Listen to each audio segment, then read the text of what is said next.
بسم اللہ الرحمن الرحیم۔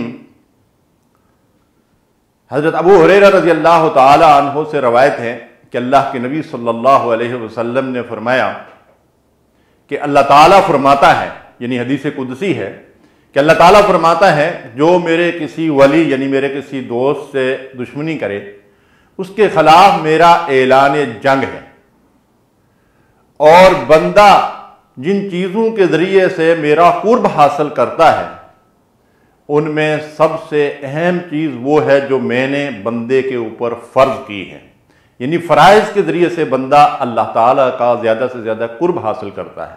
ارشاد فرمایا اس کے بعد وہ بندہ مومن نوافل کا اہتمام کرتا ہے حتیٰ کہ میں اسے پسند کرنے لگتا ہوں، اور جب میں اس سے پسند کرنے لگتا ہوں یعنی اس سے محبت کرتا ہوں تو میں اس کا ہاتھ بن جاتا ہوں جس سے وہ پکڑتا ہے، میں اس کی آنکھ بن جاتا ہوں جس سے وہ دیکھتا ہے، میں اس کے کان بن جاتا ہوں جن سے وہ سنتا ہے، اور میں اس کے پاؤں بن جاتا ہوں جن سے وہ چلتا ہے۔ ارشاد فرمایا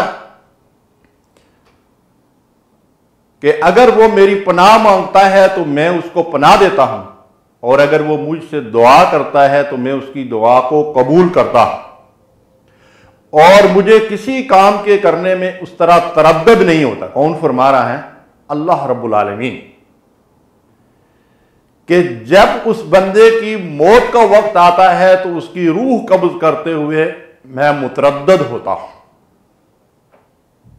اس لیے کہ اسے موت پسند نہیں اور مجھے اس کی تکلیف پسند نہیں۔ سبحان اللہ، یہ ہے بندہ مومن کی شان جس کو اللہ تعالیٰ نے اپنا دوست قرار دیا ہے، اور اللہ تعالیٰ کی یہ محبت اور یہ مقام بندے کو کس ذریعے سے حاصل ہوتا ہے؟ فرائض کی پابندی اور نوافل کے اہتمام کے ذریعے سے اللہ سے تعلق مضبوط ہوتا ہے، اللہ تعالیٰ کا قرب حاصل ہوتا ہے، یہاں تک کہ بندے کی سوچ اور بندے کی نظر اور بندے کی سماعت اور ہر چیز اللہ کی مرضی کے عین مطابق ہو جاتی ہے۔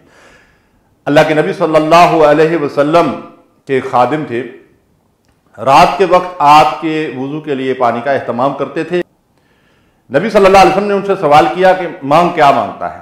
تو انہوں نے عرض کیا یا رسول اللہ صلی اللہ علیہ وسلم جنت میں آپ کی رفاقت مل جائے۔ آپ نے ارشاد فرمایا کہ اور سوچ لو، کچھ اور مانگنا ہے۔ فرمایا یا رسول اللہ صلی اللہ علیہ وسلم اس سے بڑی نعمت تو میرے لیے کوئی اور نہیں ہے کہ جنت میں آپ کی رفاقت حاصل ہو جائے۔ تو اللہ کے نبی صلی اللہ علیہ وسلم نے فرمایا کثرت سجود سے میری مدد کرو۔ یعنی مطلب کیا ہوا کہ پہلی جو حدیث مبارکہ ہے اس میں ہم نے یہ بات سمجھی کہ بندہ اللہ کے قریب سے قریب تر ہو جاتا ہے اور اللہ اس کو اپنا محبوب بنا لیتا ہے نمازوں کے ذریعے سے، نوافل کے ذریعے سے، فرائض کی پابندی کے ذریعے سے۔ اور یہاں اللہ کے نبی صلی اللہ علیہ وسلم اپنے اس صحابی سے فرماتے ہیں کہ تم کثرت سجود یعنی خوب نمازیں پڑھا کرو۔ ظاہر ہے اس میں سب سے پہلے فرض نماز ہے اور اس کے بعد نوافل کا یہ تمام ہے، تو جنت میں تمہیں میری رفاقت حاصل ہوگی۔ اور قرآن مجید اس بات کی شہادت دیتا ہے کہ نماز اللہ اور رسول کے قرب کا، گناہوں کی بخشش کا اور بلندی درجات کا ذریعہ ہے۔ اقرب ما یکون العبد من ربہ وہو ساجد، او کما قال صلی اللہ علیہ وسلم۔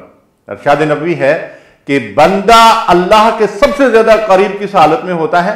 نماز کی حالت میں اللہ کے سب سے زیادہ قریب ہوتا ہے، اسی لیے سجدے کی حالت میں فرمایا تم سجدے کی حالت میں خوب اللہ تعالیٰ سے دعائیں کیا کرو۔ اور قرآن مجید میں بھی ارشاد فرمایا بس جد وقترب، سجدہ کر اور اللہ کے قریب ہو جا۔ اللہ تعالیٰ ہمیں اپنا قرب عطا فرمائے۔ صلی اللہ علیہ نبینا محمد۔